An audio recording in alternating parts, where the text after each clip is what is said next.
Hello everyone, this is HTSKS here, back with some more StarCraft 2 Heart of the Swarm action.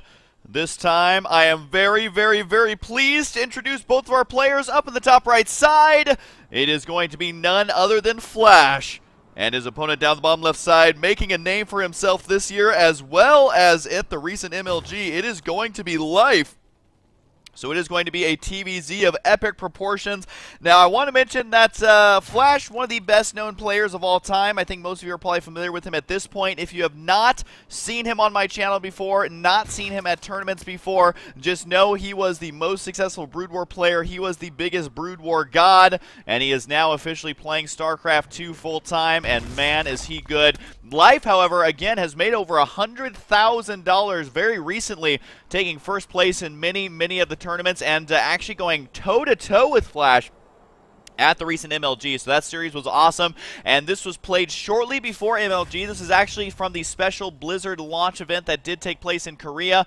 Of course, the launch event that I went to was not in Korea, it was in California, which I was there for about 26 hours. This is one of the things that took place during that. Now, basically, this is going to be a two-part mini-series in that they are going to use the Take Command feature. This specific match was to showcase the Take Command feature. So the game you're watching right now, we're going to play it out, we're going to see what happens, and enjoy commentating that, of course. But after that, there's going to be a part 2 where the loser gets to choose, all right, where do I want to take command and get a second chance at playing this game. Now, when I did this with the pro players at the California launch event, it actually changed the outcome of the game every time, thus showing that the decision-making, the control, the micro, and less so the builds has to do with how a game comes out. And, you know, the best players will always do well in StarCraft 2, but a lot of times a couple of mistakes can cost you a very close game. So we're going to just have to wait and see exactly how that pans out. What I'll do for part 2 is actually just pick up the game right where the game was take commanded from, and then we will just finish out the game of version number 2. I'm actually really excited to do this because there's not often that I'm going to be able to get players, especially pro-level players, especially players from Korea. This might actually be the only time where we see them get a replay an exact game. So couldn't be more excited about that, and especially since these two players did play some epic games at MLG, whether it was between each other or whether it was between their competition, it doesn't matter. It was very good. Now, basically, what I'm expecting here from Life, what I've seen of his playstyle, is going to be a Zergling Mutalisk main primary focus composition, which is what he's been using versus Terran quite a lot. Sometimes he'll mix in Banelings there to try and deal with either Hellions or Marines. They aren't really the best at Marauders or siege tanks. So we'll see if he does that. Eventually transitioning into Ultralisks is my prediction. That's kind of the playstyle he did at MLG. That's what we've seen a lot of Zerg players do. And the reason we have started to see a lot more Zergling Muta play again is because the drops of Terran are now much more mobile. You're starting to see drops everywhere, multi-prong drops, timing drops, all sorts of stuff, just because medevacs are so much quicker that Zerg players can't deal with them effectively going roach. So you got to be very careful. And by the way, Flash did go a command center first build here, which is pretty intense. We do have the barracks right there, reactor on the way, and that most likely will be for some Hellions. He could make Marines, I suppose. How many did he already make? Yeah, he's already got 2 down here, so not sure if he's going to be making any Marines or just waiting for the factory to finish. Could easily build a Widow Mine before that reactor finishes here. We'll see, though. Could be a Hellion as well. Or he could just sit and wait. We'll see if he decides to lift that off. So far, looks like he's just going to wait for now. And his wall end is going to be nearly complete here as he does start the depot. Now, this is going to leave a slight entrance right here. I believe that this is not Zergling tight right there. It doesn't look Zergling tight to me anyways, which means that if Life did go for a crazy timing, he would at least have the ability to surround that bunker. But that is not going to be the case right now, as Life is going to go ahead for a relatively early expansion. This isn't the earliest we've seen out of Zerg players. There's going to be the finishing of the wall for Flash. Now, he will be very vulnerable to Banelings right now as his entrance is wide open for that kind of attack, especially if he runs the Banelings right into here. He's going to be able to kill 2 depots and a bunker, which is quite nice. The Zergies are going to be spotting those 2 Hellions as they run on by, and we'll see if there's any reaction here from Life. It could just be more Zerglings. He does have decent creep spread going already, as he does have that designated Creeper Queen, and it is going to be 2 Evo Chambers thrown down to help prevent those from running by. And also, if he is going to be going that Zergling Mutalisk style, getting upgrades is quite crucial Killing off a creep tumor right there, kind of a nice play.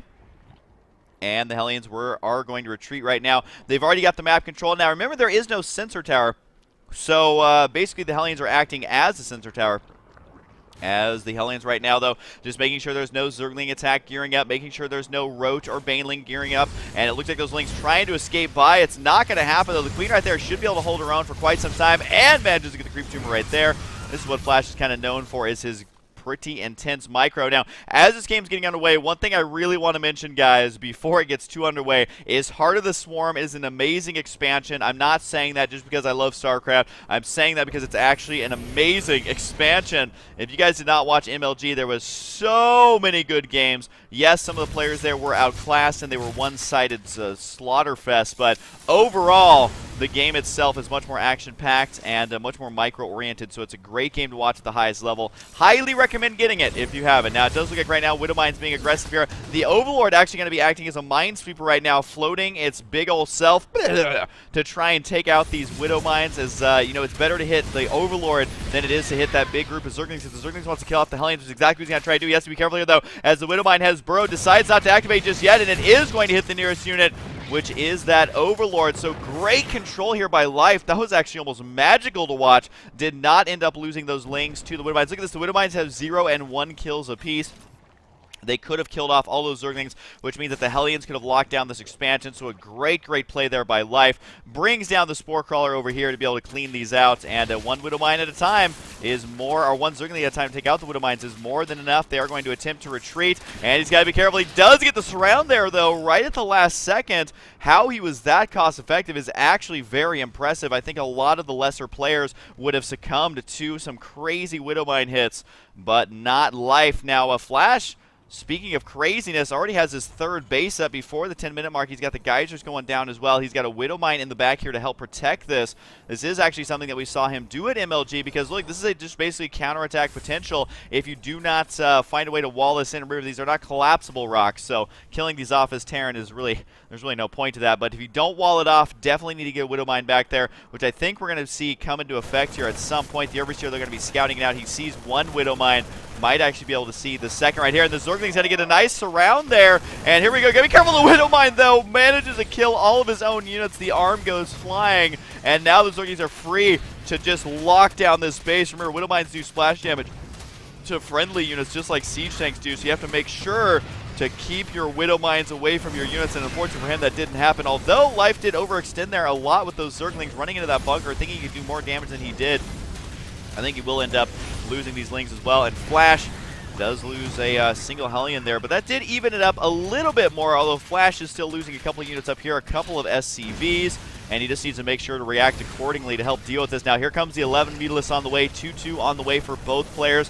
However, the two armor upgrade for Life actually has quite a head start. He's got to get another surround on these Marines here, which again is going to be great. These two somehow survive, albeit barely. The Widowmine there almost doing more splash damage. The SCV is managing to escape, and it looks like these Zerglings going to run out here, but he's got to be careful of the Widowmine as he baits it into his units. Unfortunately for him, he did not see that with the previous Overseer that was there, so a bit of a mess up there as he had no idea that the Widowmine was waiting. As we do have the creep tumors now. They're getting a little out of control. I gotta say, Life's creep spread is top notch. He started out kind of slow, only using 2 creep tumors at the start, but now he has added on many more. He's going to be going at every angle. This entire map is going to look like jelly before too long. Now, even though this is a Korean-made map, there's actually not that many bases on it, all things considered. The bases in the middle are basically worthless. I don't think we'll ever see anyone take those bases just because they're so difficult to secure. Here comes the Mutalisks right now, going to be harassing over here. Looks like they're actually going to be doing quite a bit of damage, but guess what? Marines with the Medivacs and the 1-1 upgrade is going to be good, as the Mutalisks themselves do not have any upgrades. Here's the scan. We've got to be cleaning out these creatures. Can he spot that one? Yep, albeit barely. Will be able to kill off this hatchery here. Does he cancel it? No, not today. That's going to be a lot of wasted money, plus the drone.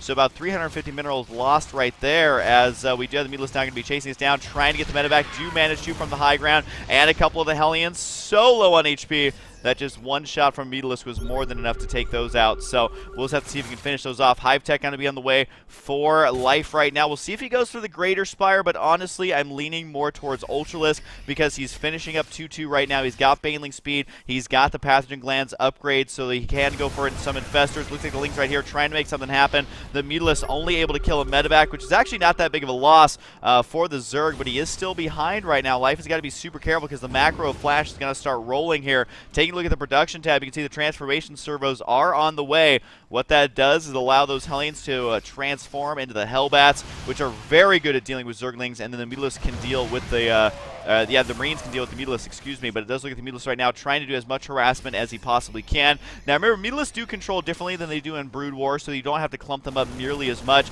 Here's a big drop on the bottom right side. Might actually be able to kill this off before these units get there in time. Even with creep and speed on those Lings, they cannot save it. There's also going to be a drop moving down in the bottom center, as I believe this was part of the initial drop, but not for long, as it is going to the main base. But guess what? Meatless, hello, welcoming party. And this is what Flash, again, is known for with his multitasking, but Life is quickly making a name for himself, not only in tournaments, winning over $100,000 recently, but being able to deal with these drops against Terran is what he's been doing best. There is a drop in the backside of his base, but guess what? Ling's already there to lock it down. These Marines not accomplishing a whole lot right now, as that Medevac's going to attempt to escape. Not sure if it's going to make it, though, or not, but really what Flash needs to do is keep his army alive. He's falling behind in supply here a little bit, and when you're getting closer and closer to maxed out, you do not want to be behind in supply, as either race, the Meatless right here, have got to be careful. Here comes the Marines and the Hellbats. He's got a preemptive split there. He knows the Zerglings might be coming from the right side. Notice how he has the Hellbats over here waiting for the Lings, and the Marines kind of behind them, using them as a buffer zone. The Meatless have got to be careful. No, he's also going straight for the Hellbats because Life knows that if he can kill the Hellbats, the Zerglings can do the rest, but there's a ridiculous counterattack. As I was saying, Baneling bust at the front door might actually be enough here to do substantial damage in the base. The Baneling count, though, being substantially lowered there, a lot quicker than I may have thought, as Flash is going to be continuing the aggression here. Down in the bottom left side, he's got about 150 supply and is nearly a supply block, but he's got to be able to clean this up in his main base. It does look like the Zerglings, though, still getting a nice surround to clean those out, and all of a sudden it is up to Life to clean it out. Looks like his Banelings, though, going to get some crazy good hits with the blinding cloud. These units all of a sudden becoming worthless as the Viper shows up just at the right time. Remember, you do not need a Spire for Vipers, so if he ends up losing that Spire, it is okay. It's not the end of the world. The Lings over here, though, not killing those SCVs, that could be the end of the world because he needs to deal as much damage as possible. 3 Hellbats and 2 Marauders going to attempt to lock down an expansion. The drop over here killing off several drones before eventually getting cleaned up. And you can see right there the Meatless doing a outstanding job and is going to be able to do that. Apparently I pushed so many buttons my computer didn't like me, but we're back. We are back as the Meatless right now going to be able to clean everything up. Life is stabilizing a little bit, but can you call it stabilized? Losing 2 bases in the midst of all that chaos, unable to kill off too many more bases of Flash. Flash may lose the supply depot right here, though, if he decides not to repair it. As we do see lots of mules being dropped up here. If those mules get killed off, that is going to be absolutely crazy bad for Flash, but I don't think that's going to happen. And actually, that'll really be what keeps Flash in the game, because you got to remember he's only on 3 bases right now. So being able to mine at this rate, it's a card that he can pull once, maybe twice more before he's starting to get mined out. His natural just for some reason has so many resources left over. Not quite sure what's going on there. It does look like this expansion down here has been taken out once again. Now, what I've noticed about Flash's playstyle in ZVT is he definitely plays the deny game. A lot of times the Zerg players are the one playing the deny game, but what I mean by that is denying those expansions is all Flash is worried about, because he knows that, hey, even if I lose a drop, but I'm killing a base every single time, then the Zerg player's never able to get a base advantage on me, which overall in TvZ favors the Terran. And I think that is exactly what he's going for. His 2-2 done, his 3-3 on the way. We do have Zerg attacks level 3 on the way as well. No armor quite yet. We do have the Ultralisk, though, with the chitinous plating. So the Viper's ready to go, and they've got a lot of energy. Overall, I believe he has 5 Vipers on the field, which is about as many as you'll see a Zerg player get. Sometimes they mix in more, but at some point, the diminishing returns on those is not really in your favor, because, you know, yeah, you can do blinding cloud and all that, but you got to remember that they basically have unlimited energy as long as you're using that consumability on your building. So if you make too many, then you don't have enough army to actually support the spells that the Viper uses. Because you got to remember that Viper is a support unit. It does no direct damage at all. If you play mono battles and you just go for Viper, you're not going to be killing a lot. You may be able to yoink a lot of things, but not kill them directly. Ling's right there trying to engage. Not a good idea, though. The Ultras might be a good idea. The Blinding Cloud here could be huge. Awesome split here from Flash, but unfortunately I think he split just a little bit late as the Blinding Cloud just making this army have to retreat. Keep in mind though, there's an attack down the bottom right side. I don't even know how he does it. As a spectator, an observer, it's so difficult to keep up with Flash, let alone while playing, as we do have the Mutalisks taking out Medivacs. They're a beautiful play by Life. He is now in the lead of supply. The drop down here on the bottom right side is going to clean this up. So Flash sticking to his guns. He's saying, all right, 3 bases deny game. Here we go. And he is able to do that. Well, the Zerg player is now down to 4 bases. He still does have Ultralisk on the way. Flash is going to be very aggressive here. This is what we've seen from him, not only at MLG, but in previous games and in Brood War. Just non-stop aggression with these units. Once his macro gets rolling, he's got to be so careful. He's got to split these units as best he can. He really has no way of dealing with the Ultralisk just yet. He does have the one Thor here. Unfortunately, he didn't use it to focus down those Ultras, and the yoink right there. That is a freebie. That's like just reaching your hand in the money pit and taking out lots of free money. I do love this drop down here, though, as it is attempting to do some damage.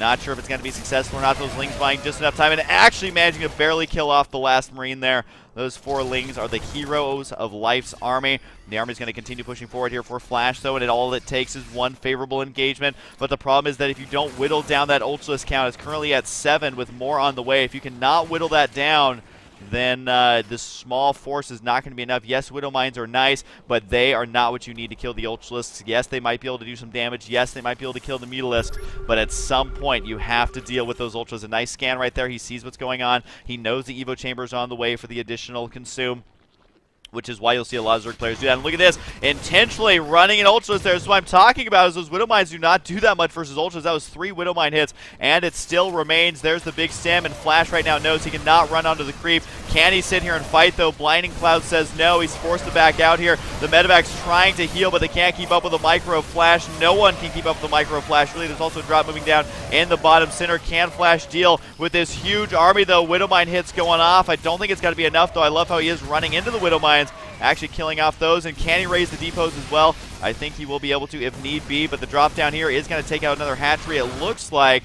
Although those 5, 6 infestors now moving down there, and the Ultras do eventually get cleaned out. Flash has actually done it. Overall, resources lost is about the same. The main concern, though, for Flash is getting up another base. He's going to lose all these units down here as well, just pushing the Zerg supply further and further ahead. Can he fungal on the Medivacs? No, they actually managed to escape right here. I don't think they're going to do that much. Might be able to kill a Spire, but at this point, Spires are not really that crucial. Does get some free Mutalisk kills, though, which is not bad at all. Going to be padding that unit's loss tab, but really what he has to deal with still is going to be the Ultras. There's still 7 of those with the 6 infestors. That is a sick combo. You get the Fungals, Blinding Cloud, and the Ultras for the splash damage. That's how you got to play it out. Lings, though, finally get the surround there, forcing the liftoff. But guess what? Command Center here is ready to go. It's just got to wait for this cleanup crew. I feel like Terran players should get something that like helps clean up creep. Like a Zamboni or something for cleaning up creep. It does look like the Medevac's getting taken out, but Flash is poising himself to protect that top left base, because while he has been playing the deny game, I think that Life wants to start doing the same thing, because he can't really allow Flash to get 1 or 2 more bases. Otherwise, it is going to be bad news bears. Does drop a lot of mules up here, though, in the top left side. If he can hang on just for a little bit longer, he might be able to get back on his footing, or get back on his feet and get a good footing. 129 to 138 supply. Planetary is on the way. Does Life decide to go for it? I don't think Blinding Cloud's going to really help on the Planetary, but everywhere else, yes. SCV's pulled off the line as well, but guess what? Ultras love Blinding Cloud. SCVs hate Fungal, and it does look like right now Flash backed into a corner, not going to be able to really recover here as these Ultras just going to town. How many Ultras are actually left up here? It looks like 4 with the 5th one down on the south side.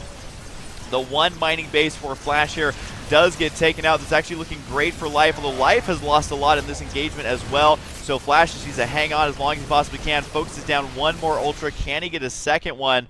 There is one in the back that is quite weak.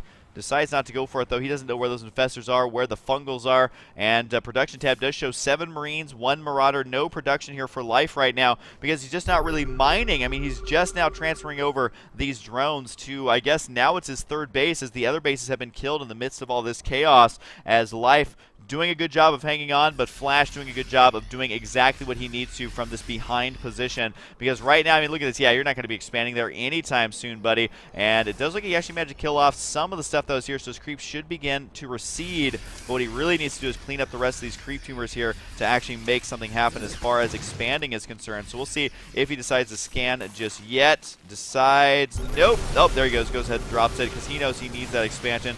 Does Life decide to go for the counterattack? Is he going to try to engage this army directly? We are about to find out. The Ultralisks right there going to back out. Overall, though, Flash a little bit ahead in the units lost, but this is about as close as it can get. This is when games start to get really epic, is when every single resource matters, when you start getting mined out in your safe bases, and you're kind of forced to start landing in less safe ones. I think actually landing over here might be a good idea just to delay that long-distance mine. That's actually exactly what he's going to do. So me and Flash on the same page, at least for one thing. The Fungals on this army could play a huge role in the upcoming battle with the Ultralisk and Blinding Cloud.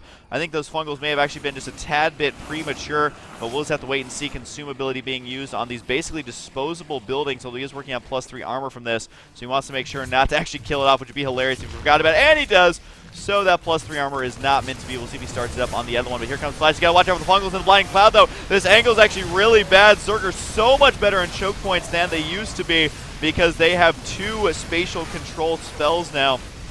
It does look like, though, well, Flash is going to be careful of that Blinding Cloud. Does manage to push forward. The Baneling hit, though, is going to clean up this army. The Ultralisk is going to finish it off. And now Flash is forced to retreat. He's only at 71 supply. He does have the long distance mining over here, which sounds kind of silly, but it's actually a good thing. That is what is keeping him in this game. He has it saturated enough to almost not even need to lift off. He's got a lot of extra gas, so really at this point, all he needs is minerals. Every single mineral he can get is going to directly contribute to his army size, where Life, on the other hand, does not have that much gas, so he might just get stuck with the Zergling tech if he cannot find a way to begin mining more of that gas. Now, we do see the Zerglings up here trying to make a move, but Flash is too heavily defended, at least for now. And I gotta say, Life should probably go ahead and transfer workers into these geysers. He desperately needs it, but he also needs another base, which is why he's expanding up the top left side. And taking a look at the army supply tab, 55 to 56. This is about as close as it gets. Now, the worker supply is definitely favoring Zerg here, but the lower the amount of resources on the map gets, the less those workers actually matter.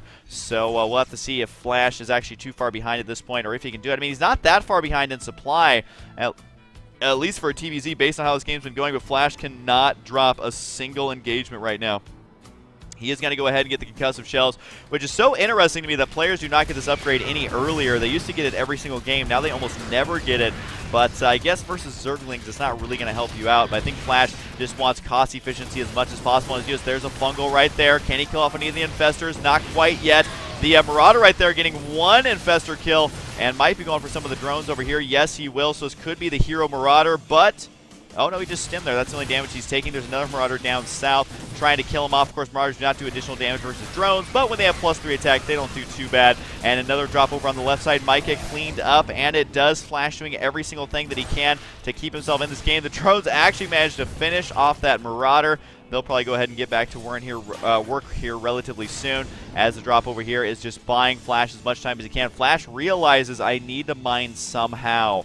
And unfortunately for him, it is only going to be that one base. I love this continued droppage, though, killing off more and more drones. That worker lead now has been sliced down substantially here.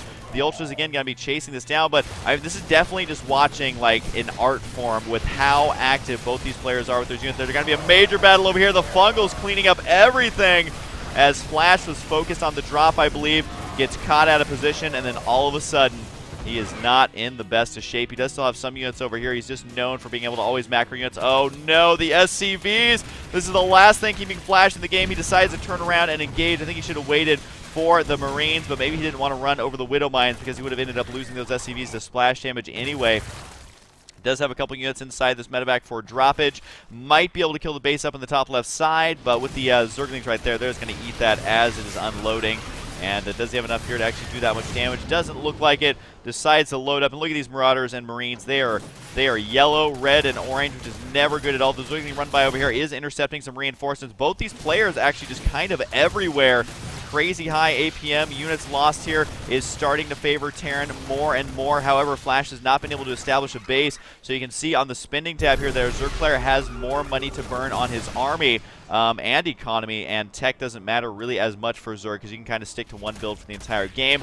But looks like there's things over here slowly working down more and more depots. Flash might actually get supply blocked here if he's not too careful. Now, supply depots are the very last thing he wants to be remaking, because it's one of those things that's frustrating because you've already made it, and now you have to remake it with what little money is left on the map, and man, is it little.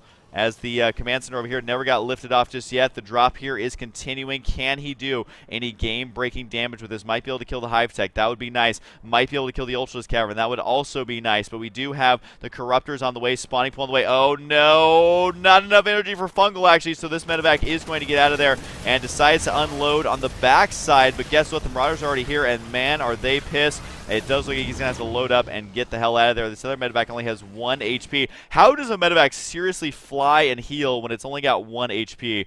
I would not want to ride on that. Again, if your Alaskan Airlines flight ever has 1 HP, probably better just to go ahead and check into a different flight. But here comes the drop up the top left side. Don't think it's ever going to see the light of day, though, as Life doing everything he can to deny these drops. He's bought enough time for himself now to have a healthy Ultralisk count. He's got 7 on the field, 4 Infestors, only 1 Viper, but could easily get full energy on that for Blinding Cloud. So we'll have to wait and see. Still anyone's game. Overall army supply is about even here. Flash actually has a slight lead, so this could go either way. The Marines in the bunker, Marauder as well, actually protecting this location quite well. A drop in the top left side just showing you how equally matched these players are, but no one has any units that they can actually afford to lose right here. There's the big scan, going to be chasing down the Infestors. If he's not careful, he's going to get Fungal. Needs to split up as best he possibly can. 1 Fungal goes down. Not the greatest. Medevacs can heal through that, but not much more. Here comes the army. This is going to be the last battle. The Fungal on the south side of the army might be enough to actually clean up everything. These Ultras doing massive, massive damage. I do think Flash definitely made a slight misclick there and ended up taking the ultimate price with those Fungals. Can Flash actually micro himself to a victory here, though? And remember that Ultras just are not that fast. Another Ultra goes down. He's working on a third. Can he actually get it here? He's almost out of units. He's almost out of money. I don't think he has a whole lot back at home, and he may actually barely lose this game to Life. What an absolutely outstanding showcase, though. I cannot imagine a better game to showcase not only the take command feature, but also how exciting Heart of the Swarm is going to be. This is actually the first game I'm casting, too, so imagine what else we'll see in the future. The Ultras right now are going to be going ahead and taking out the main base. This army is going to be stimming and running south, but 3 Widow Mines is not enough. Yeah, you can bait him into the Widow Mines, but it's still not going to be enough. The Ultra is not even activating those just yet, as we do see the Infested Terrans coming out to help absorb some of the damage from these units that are still going to be spawning. We have 1 Marauder, 3 Marines on the way, and GG, there it is. Now remember, guys, for game number 2, we are actually going to be taking command wherever Flash decides, and those players are going to be able to jump back on into the game. That's going to be in part 2, so definitely stay tuned. But what an awesome first Heart of the Swarm game. Remember, this is my very first 1v1 official launch Heart of the Swarm game, and I couldn't be more excited. I know a lot of the players out there, the pro players that we all know and love, whether they're Korean, whether they're White Raw, TLO, or any of the other players you may be familiar with or love, just know that they're starting to play and get their hands on it. They haven't, if they got back from MLG, for example, they're going to start playing more. And the games I saw at MLG, yes, there were some one-sided ones, as is to be expected with the tournament, but the games I saw where the players are relatively even, it is really made the best thinker win, because there is so much going on around the map. So highly recommend the game, guys. If you have not purchased Heart of the Swarm and you're being hesitant, just know I think it's almost universal that it's a great game. Single player is good.